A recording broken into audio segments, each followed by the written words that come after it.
Peace was good. Here's my movie collection, part five. I'm almost done with it. Um, Without further ado, I'm gonna show you the first movie without wasting any time. Is Ghost Dogs.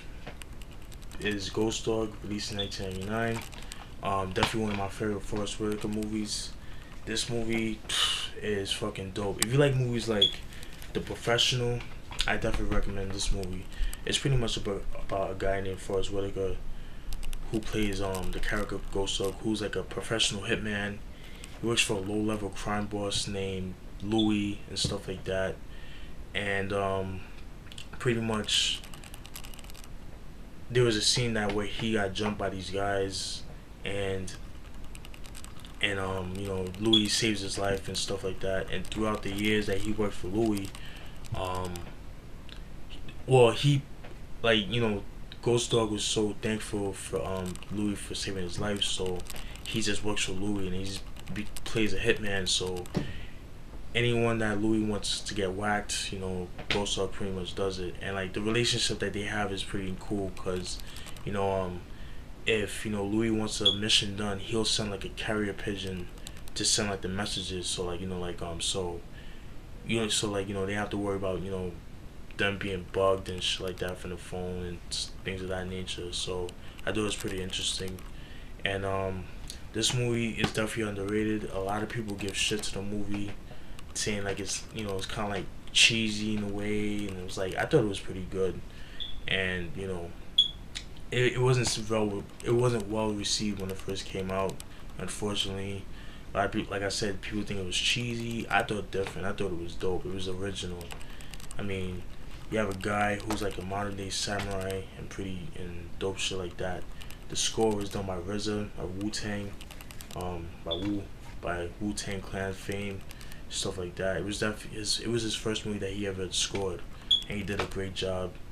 Um, Definitely, if you're a fan of Wu Tang, if you're a fan of like hitman movies, you'll definitely enjoy this film. This is Ghost Dog: Way of the Samurai, released in 1999. Go cop it. Oh, and by the way, I want to show you guys something cool. I bought the book Hagakure, just on the strength of that movie, because throughout the movie he'll say like quotes, like when they have like the intermission, like the breaks, he'll like recite some like quotes from the book and stuff like that. So I thought I just had to get this book, just on the strength of the movie. Thought I'd show you guys that. All right. And we got the movie Kids, released in 1995, directed by Larry Clark. Very good movie, very powerful, very disturbing to say the least. I mean, it's pretty much these kids who, um, you know, the age ranges from like 11 to like the mid teens, like 15, 16, or they're probably like up to like 12 years old and stuff like that. And it's about these kids that's like the only thing they care about is sex, drugs, and just causing trouble, and pretty much. And there's a scene where there's a part of the movie where like one of the girls who plays one of the main characters, um she found out that she caught AIDS from one of the main characters of the movie. um and it's really disturbing and stuff like that. Very disturbing movie. I mean, when this movie first came out, it felt like a documentary. I mean, that's how real the movie is, and I could see why, because it definitely had that real feel to it. I mean, this is back in mid '90s when New York was New York and shit like that. For all my Next Friday fans, my Friday fans, from the movie Next Friday, the guy that played Roach, the white guy that worked in the music store, in the CD store, he actually plays in this movie as well. Um, here he is right here in the middle. Thought I'd show you guys that too as well. I mean, this movie's fucking crazy. For all my Larry Clark fans, check a movie out called Bully. Very powerful movie as well. I don't have that in my collection. I do need it. That movie, it takes is based on the 1993 murder of a kid named Marty, who was a bully to like group of kids and stuff like that. And they killed him and shit like that, and it made national news. And very good movie. With Brad Renfro and Leo Fitzpatrick, who also played in Kids as well. But very good movie, very disturbing as well. But that's enough of that. Next movie, First Blood, released in 1982. My opinion, the best Rambo movie in the series, in my opinion, is my favorite at least. It's pretty much about ex Green Beret. He's a drifter pretty much, who he has no family and shit like that. So there's a scene where he tried to go visit his friend Danforth, who was a friend of his when he went through the tour, the Vietnam tour and shit like that. He finds out that that his boy died from Agent Orange, which is like a it's kind of like a distant it's like a disinfectant. It's a disinfectant to kill off the forestation what they used in Vietnam, because Vietnam was like it was all jungle, so it was like like I said, disinfectant to kill off the plants and stuff like that. But when you breathe those stuff in, like it causes cancer and shit like that, and like deformity and things like that. And that's what his friend Danforth got killed off from. And he found out about the news. He's devastated, of course. So he's just walking through town, just finding his way, trying to get something to eat. Then you got this fucking asshole sheriff, played by Brian Denny. He does his thing, very good actor. He pretty much give Rambo shit, just saying like, oh you drifters, just you baby killers, because at the time, when the Vietnam War was going on, they caught a lot of flack, saying like all the people, the soldiers in Vietnam that went to Vietnam were all junkies, they were all sex crazed guys, they were baby killers and stuff like that, which was true, but not all of them were like that. Not all of them got hooked on LSD, and then like he suffered from post-traumatic stress disorder. He arrested him for carrying a concealed weapon, whatever, and Rambo breaks out of jail, and it's pretty much like a cat and mouse chase, and nobody can convince him to to settle down until they had to call Colonel Troutman, played by the late Richard Crenna, rest in peace, who had to convince Rambo to turn himself in, or tried to, but couldn't, and stuff like that, until to the very end. Rambo gets arrested and stuff like that, but it was like a crazy cat and mouse chase what they went through. I mean, this movie, you have to have this in your collection. I definitely recommend this shit wholeheartedly, straight up. Definitely the best in the series, in my opinion. This is Rambo: First Blood, released in 1982. Go cop it. Then we got Rambo Part 2. This was taking place 5 years after, 5 years after the events from the first one, and as you can see, his hair got longer and stuff like that, and he was released from jail from the request of Colonel Troutman. Colonel Troutman was wanted to send, got Rambo out of jail. He wanted to. There was a mission that Rambo had to fulfill to pretty much release the rest of the POWs from Vietnam and stuff like that. And of course, in this movie, he finds like a love interest and stuff like that. She gets killed off, and then obviously he gets revenge and shit like that. But what they don't know is that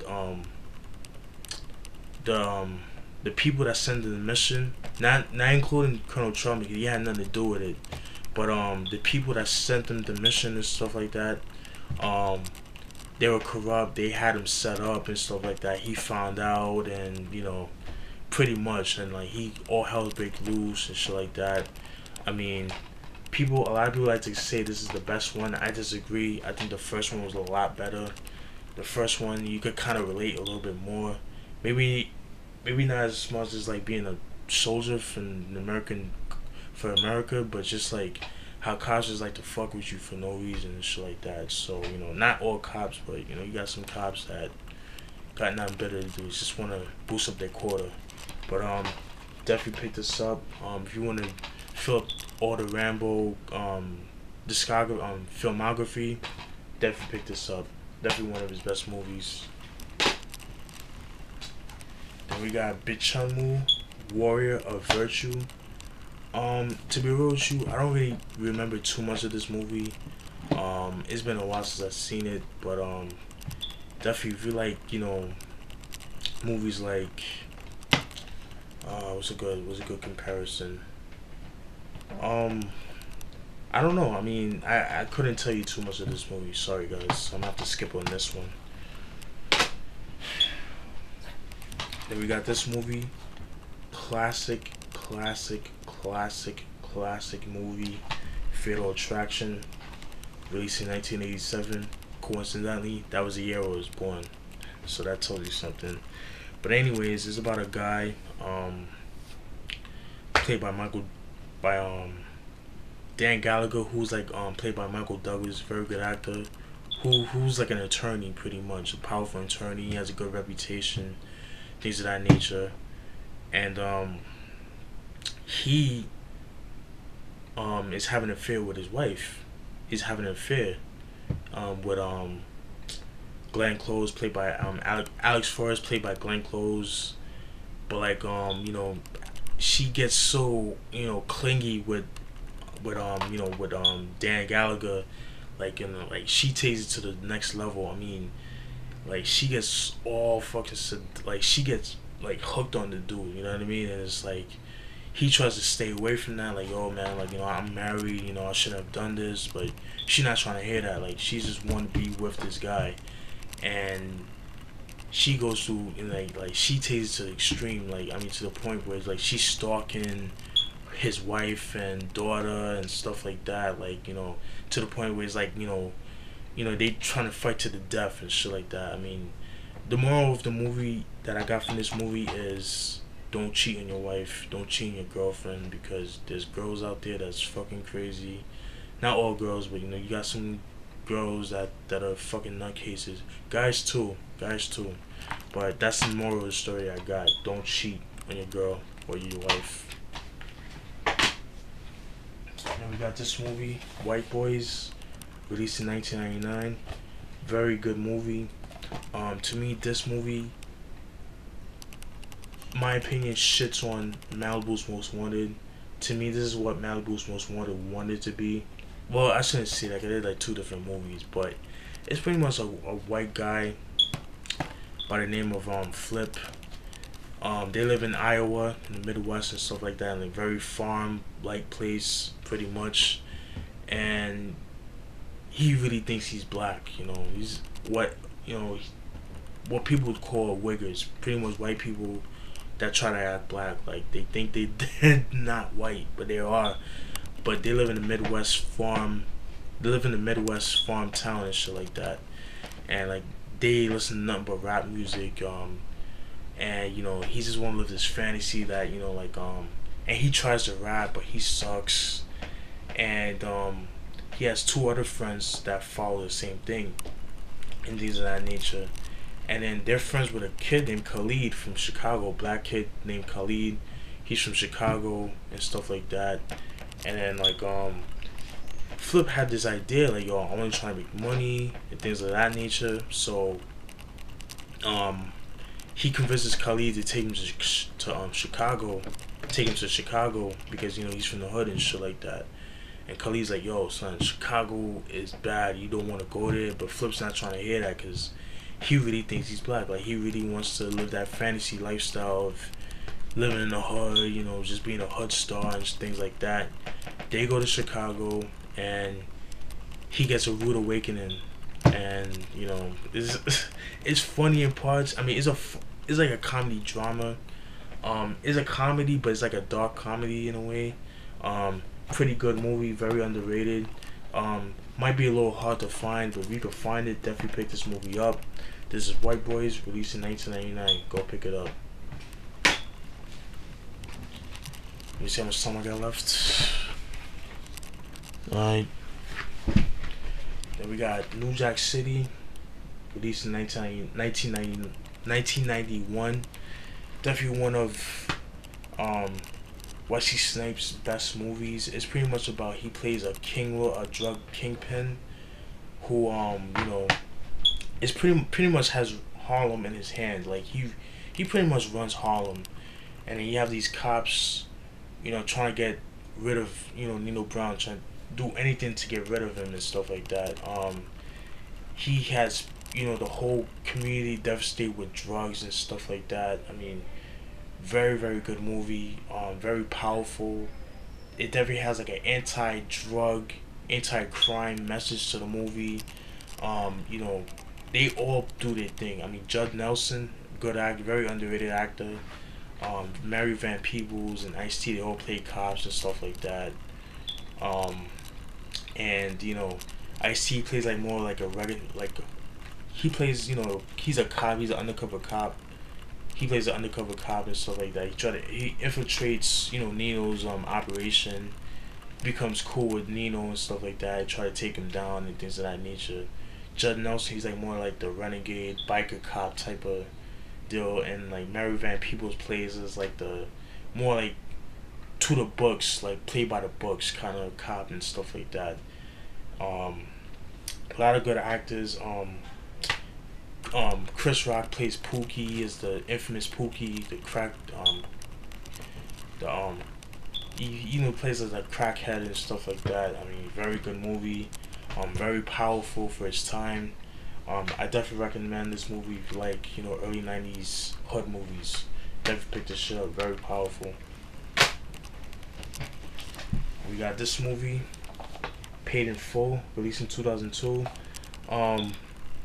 It's pretty much playing the adaptation of the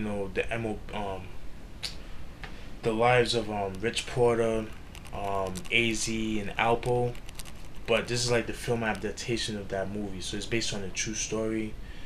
It's about three drug dealers that pretty much run Harlem, has Harlem on lock with the heroin and like with the drug deal with the drugs and stuff like that. Very powerful drug dealers in Harlem. Rappers, this is when drug dealers were more famous than the rappers themselves, like where the rappers would be following the drug dealers just because of their their power and shit like that. Very good movie. Very powerful. Definitely one of Mekhi Phifer's best movies in my opinion. Dame Dash, he was like the producer of the movie. Very very good movie. I definitely recommend this movie a lot. Wood Harris, he plays Ace, he plays Mitch, and he plays Rico.